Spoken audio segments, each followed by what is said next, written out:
Welcome back to my channel. আশা করি তোমরা সবাই খুব ভালো আছো, সুস্থ আছো। আমি ভালো আছি এবং সুস্থই আছি। আজকে সকালবেলা ভিডিওটা করছি, কিছুক্ষণ বাদেই তোমরা ভিডিওটা পেয়ে যাবে।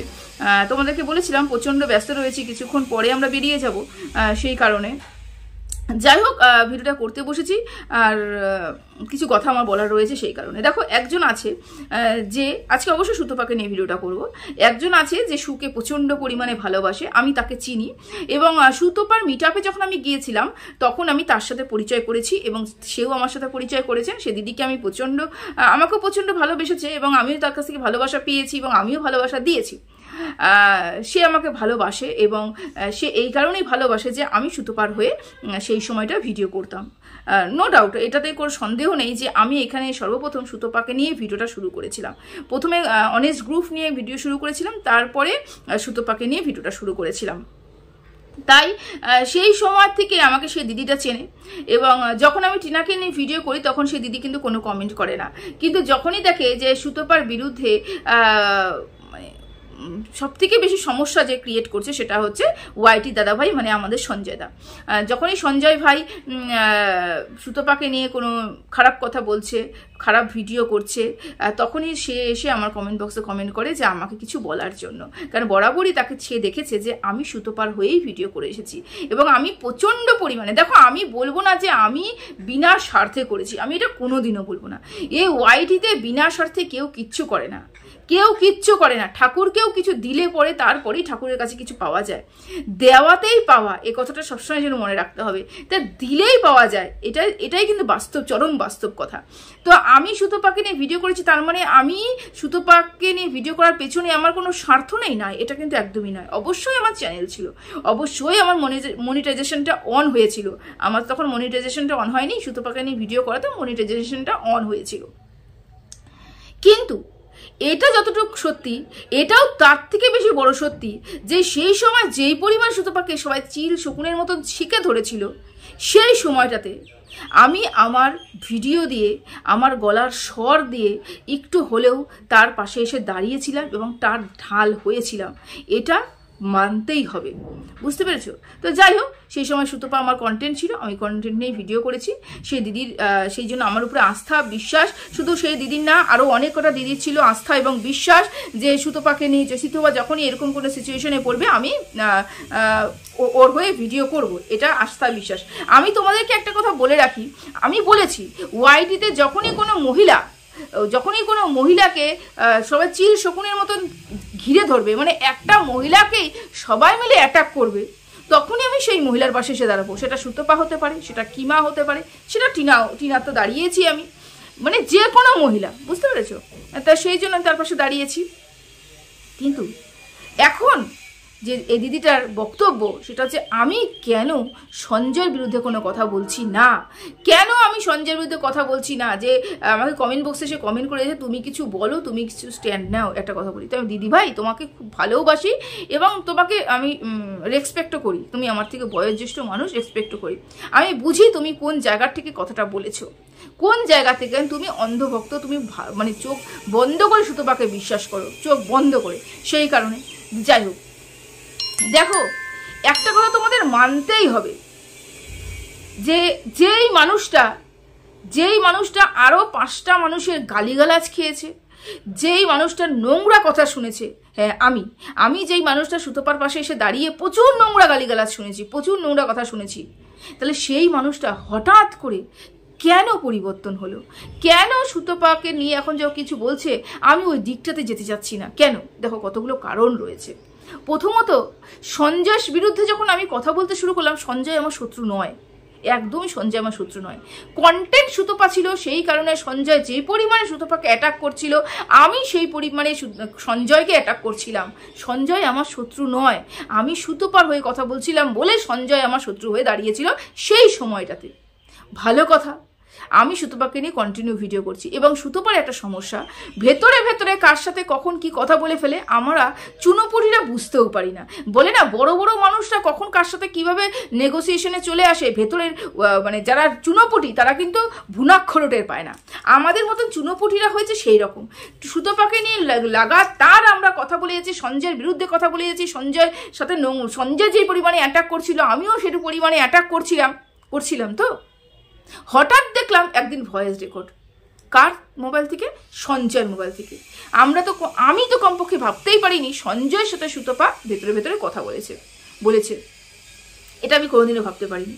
যেই পরিমাণে অশান্তি হচ্ছিল তাদের মধ্যে, যেই পরিমাণে বড় চ্যানেল ওর উপরে কেসের মানে একটার পর একটা কেস দেওয়ার জন্য কেস অলরেডি দিয়েছিল, তো সেই সময়টাতে সঞ্জয়ের সাথে কথা বলবে সুতপা, এটা আমি কল্পনাও করতে পারিনি। ভালো কথা, ওর সিদ্ধান্ত, ওর জীবন, ওর চ্যানেল, ও ভালো মতন বুঝবে কি করছে না করছে। আমি এটা ওকেও বলেছিলাম, আমি ভালো চাই। আমি এটাও বলেছিলাম যে তুমি সঞ্জয় তোমাকে নিয়ে এত কথা বলছে, তুমি সঞ্জয়ের সাথে যোগাযোগ করলে এতটাও বিশ্বাস কিন্তু মানুষকে করা উচিত নয়, এটা আমি বলেছিলাম ওকে। তো যাই হোক, সে বুঝেছে, সে কথা বলেছে, সব কিছু করেছে। শত্রু কিন্তু আমরা হয়ে গেছি সঞ্জয়, আমরা হয়ে গেছি সঞ্জয় মাঝখান থেকে। সে হঠাৎ করে এসে আমাদের যারা সুতপাকে নিয়ে ভিডিও করতাম তাদেরকে বলতে বসলো যে সঞ্জয়কে নিয়ে আর কোনো ভিডিও তোমরা করো না, আমাদের মধ্যে কথোপকথন হয়ে গেছে, আমাদের মধ্যে মোটামুটি সব ঠিক হয়ে গেছে, এবার তোমরাই বলো। যার হয়ে আমি লড়াই করছি, যার জন্য আমি নিজের বুক চিতিয়ে দাঁড়িয়ে রয়েছি, ঢাল হয়ে দাঁড়িয়ে রয়েছি, সে ভেতরে ভেতরে কখন যোগাযোগ করে ফেললো আমি জানি না। তাদের মধ্যে কখন নেগোসিয়েশন হয়ে গেল জানি না, কখন তাদের মধ্যে এই চুক্তি হয়ে গেল যে আমরা যারা চুনোপুটিরা রয়েছি সঞ্জয়কে নিয়ে যেন কোনো ভিডিও না করি জানি না। আমাদের অজান্তেই আমাদের নিয়ে চুক্তি করা হয়ে গেছে এবং সুতপা হঠাৎ করে একদিন এসে বলে দিল যে তোমরা কিন্তু আর সঞ্জয়কে নিয়ে কোনো ভিডিও করো না। 1 নম্বর কথা।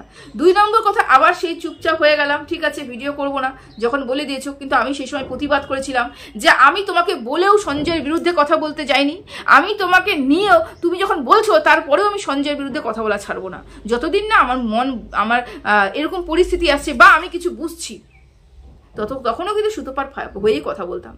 তারপরে দেখতে থাকলাম একদিন সুতপা সঞ্জয়ের বিরুদ্ধে কথা বলছে, আরো পরের দিন 2 দিন বাদে দেখি সঞ্জয়ের রেকর্ডিং ছাড়ছে সুতপাকে নিয়ে কথা বলছে।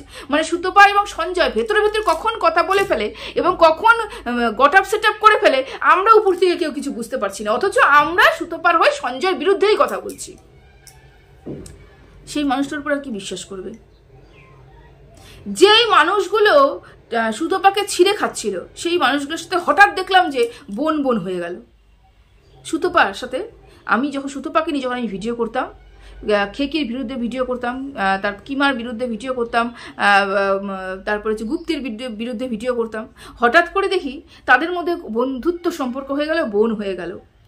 আমি তো কারো ইচ্ছাকৃতভাবে তাকে খারাপ হতে আসিনি এখানটায়। আমি তো তোমাকে সাপোর্ট করেছি বলে, তোমার পাশে দাঁড়িয়েছি বলে এদের কাছে খারাপ হয়ে গেছি। এবং তোমরা ভেতরে ভেতরে কখন গট আপ সেট আপ করে নাও, আর আমরা মাঝখান থেকে চুনোপুটিরা এসে মানে একবার এদিকে যাবো না, একবার ওদিকে যাবো না, ওদিকে এই দল যাবো না, ওই দল যাবে বলে মরে যাই। এইসব মানুষগুলোকে তোমরা কিভাবে বিশ্বাস করবে? বিশ্বাস করা যায়?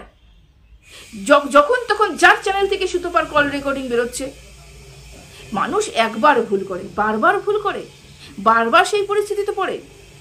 সেই জন্য ভেবে নিয়েছি সঞ্জয় সুতপাকে নিয়ে যাই বলুক না কেন আমি মাঝখানে ঢুকবো না। আমি সঞ্জয়ের শত্রু হতে চাই না সুতপার, পরিষ্কার কথা বলে দিচ্ছি। আমি এখন কারোর দলেই নেই, আমি একটা স্বতন্ত্র ক্রিয়েটার, আমি নিজের আওয়াজ নিজেই বের করছি। যখন যেখানে দেখবো অন্যায় হচ্ছে তখন সেই বিরুদ্ধে কথা বলবো। এবার সুতপা এবং সঞ্জয়ের মধ্যে যে ব্যাপারটা, ওদের মধ্যে কখন চুম্বকের মধ্যে আকর্ষণ হয়ে যায়, কখন বিচ্ছেদ হয়ে যায় আমি বলতে পারবো না। সেই জন্য প্লিজ আমাকে এই কথাটা বলো না যে সঞ্জয় এখন বলছে বলে সুতপার বিরুদ্ধে তুমি কথা বলো, সুতপার বিরুদ্ধে সঞ্জয় বলছে বলে সঞ্জয়ের বিরুদ্ধে তুমি কথা বলবো না। আজকে আমি সঞ্জয়ের বিরুদ্ধে কথা বলবো, কাল দেখবো যে সঞ্জয়ের সাথে সুতপার ভেতরে ভেতরে চুম্বকের মতো আকর্ষণ হয়ে গেছে, মাঝখান থেকে খারাপ কে হবে? এই মন হবে। প্রয়োজন নেই, আমার আর প্রয়োজন নেই। আমি বুঝে গেছি সবাইকে, আমি যতটুকু বুঝেছি, যতটুকু চিনেছি আমি চিনেছি, আমি বুঝেছি মানুষকে বুঝতে সময় লেগেছে আমার, কিন্তু আমি বুঝেছি। এখন কি করি?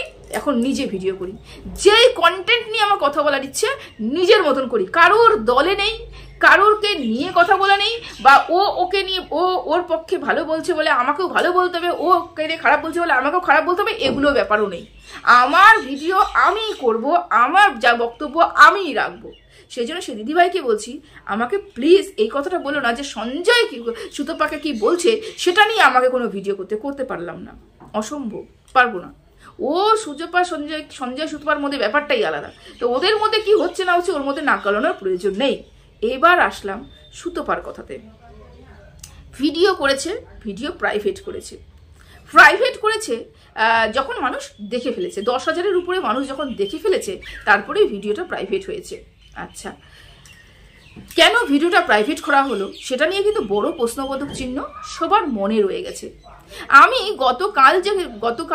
গত পরশু যখন একটা ভিডিও ছেড়েছিলাম, সেখানে তোমাদেরকে বলেছিলাম একটা মহিলা যখন বাড়ি ছাড়ার কথা বলবে তখন সমাজ তার উপরে আঙ্গুল তুলবেই তুলবে। শুধু বাড়ি ছাড়ার কথা বলেছে ও, সুতপা শুধু বাড়ি ছাড়ার কথা বলেছে। দেখো কমেন্ট বক্স, দেখো আদার্স কন্ট্রোভার্সি ক্রিয়েটার সুতপার বিরুদ্ধে যারা কথা বলে তাদের ভিডিও দেখো গিয়ে।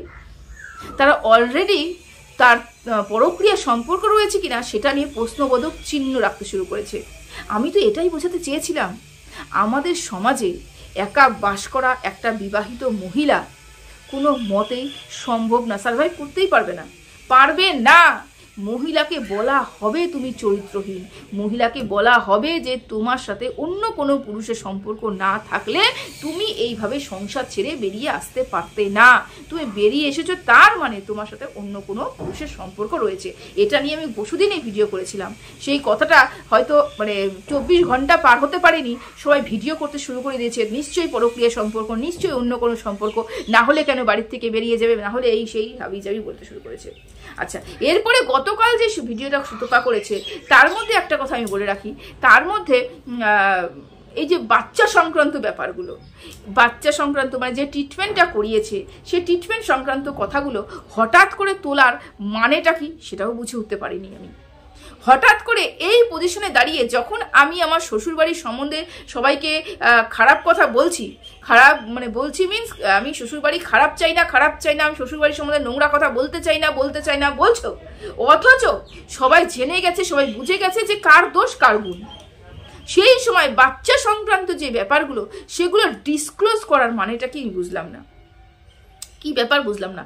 যখন যেই কাজটা করার তখন ঠিক সেই কাজটাই করতে হয়, তার মূল্যটা তখন থাকে, তাছাড়া কিন্তু মূল্য থাকে না সেই কাজটার।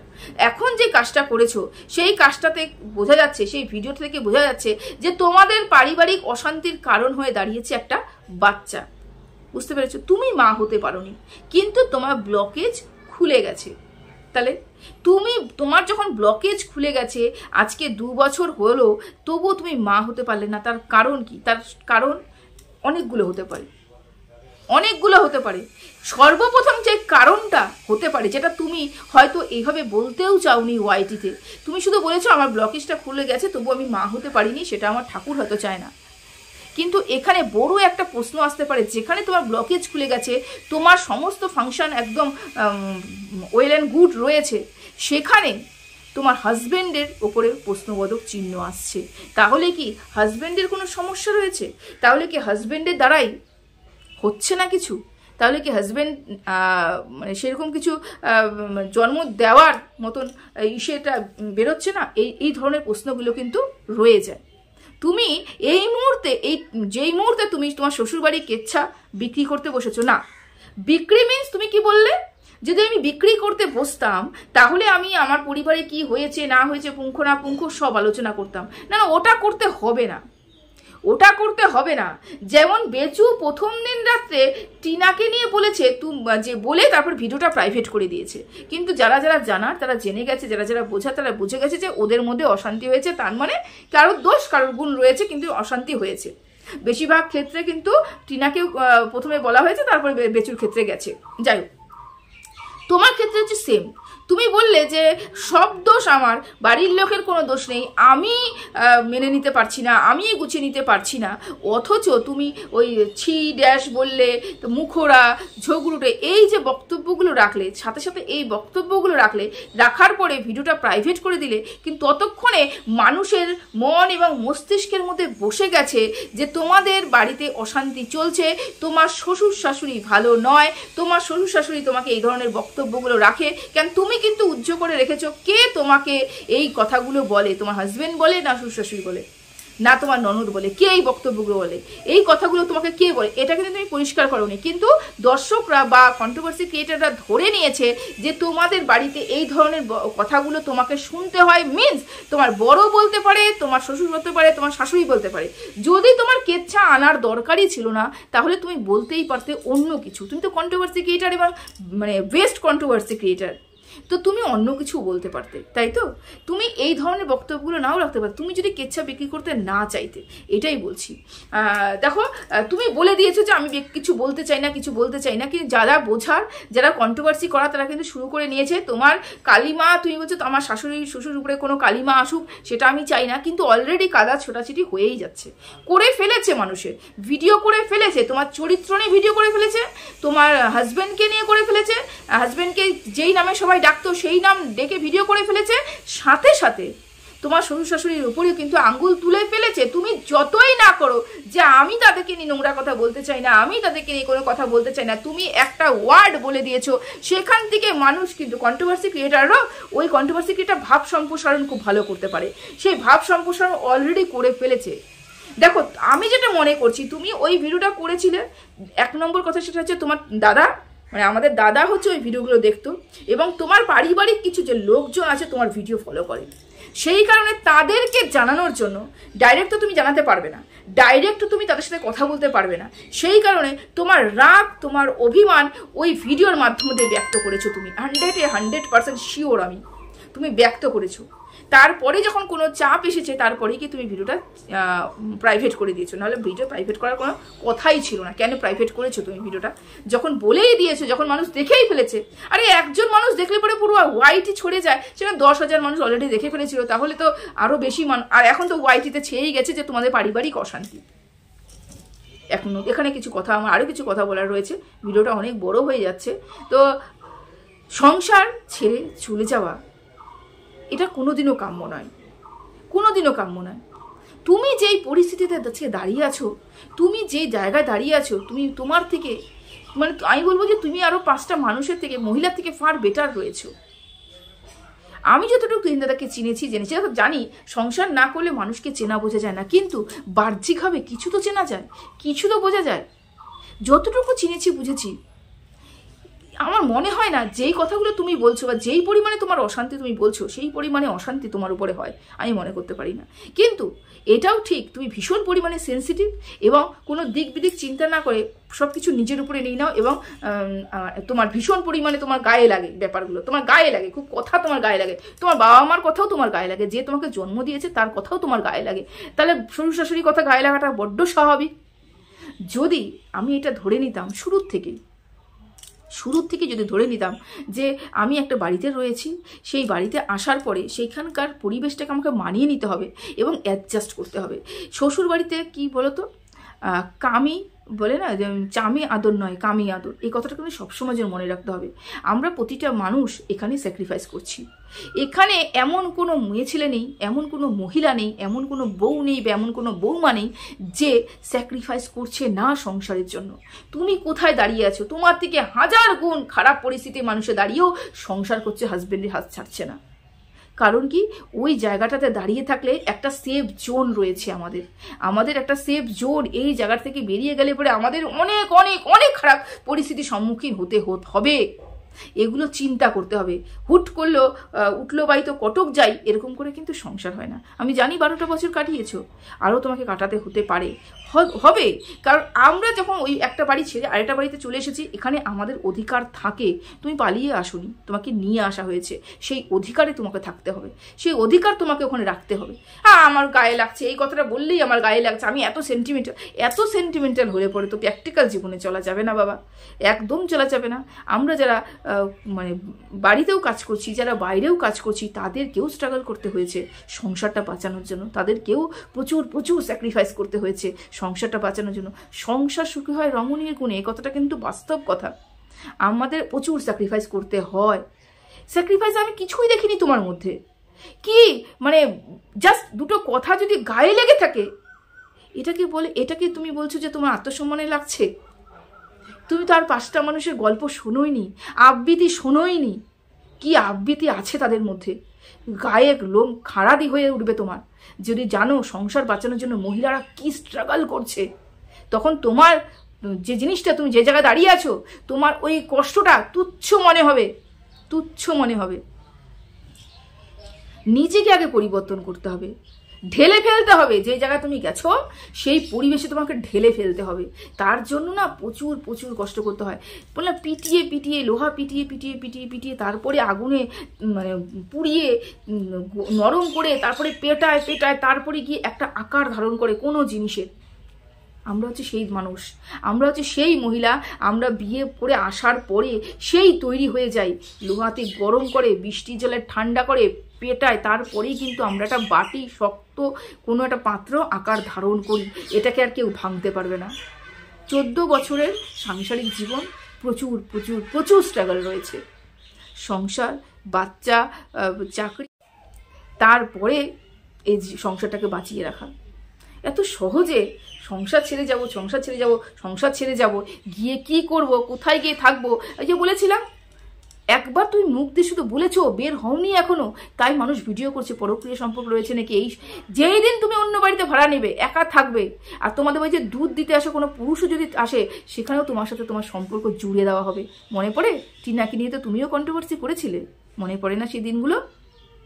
চিন্তা ভাবনা 1000 বার করতে হবে, 1000 বার চিন্তা করতে হবে একটা সিদ্ধান্তে আসার আগে। সবাই ভালো থেকো, সুস্থ থেকো, টাটা।